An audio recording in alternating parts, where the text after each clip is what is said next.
Hello everyone, welcome to my channel. ఈరోజు మన recipe వచ్చేసి బెల్లంతో గులాబ్ జామున్. ఎంతో హెల్దీ ఇంకా టేస్టీగా ఉంటాయి.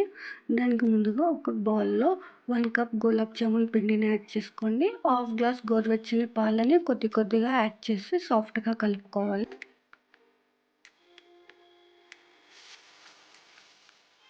ఇలా కలుపుకున్న తర్వాత 2 టేబుల్ స్పూన్ నెయ్యిని యాడ్ చేసేసేయండి.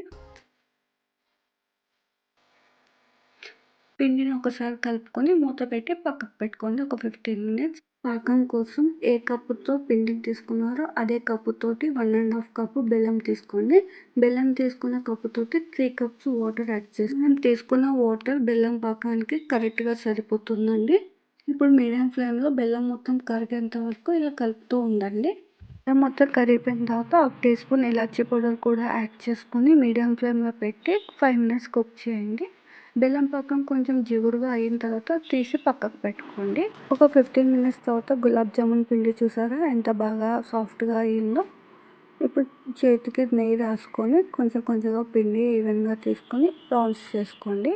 ఒకవేళ కనుక మీకు రౌండ్స్ క్రాక్ వస్తే మళ్ళీ కొంచెం నెయ్యిని యాడ్ చేసుకొని మళ్ళీ ఒకసారి కలుపుకొని రౌండ్స్ చేసుకోండి. క్రాక్స్ రాకుండా నీట్గా వస్తాయి.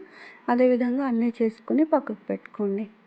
ఇప్పుడు ఆయిల్ హీట్ అయిన తర్వాత ఒక టేస్ట్ చూడండి. ఇలా బబుల్స్ వచ్చాయంటే ఆయిల్ కరెక్ట్గా హీట్ అయినట్టు.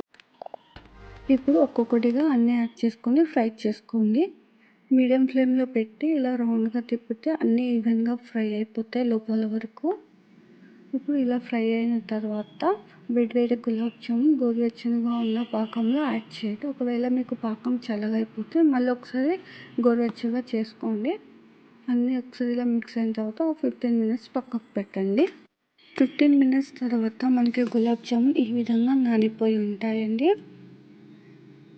బెల్లం పాకం లోపల వరకు నాని చాలా జ్యూసీగా టేస్టీగా ఉంటాయి. మీకు కనుక ఈ వీడియో నచ్చినట్టయితే లైక్ చేయండి, కామెంట్ చేయండి, తప్పకుండా సబ్స్క్రైబ్ చేసుకోండి. Thank you.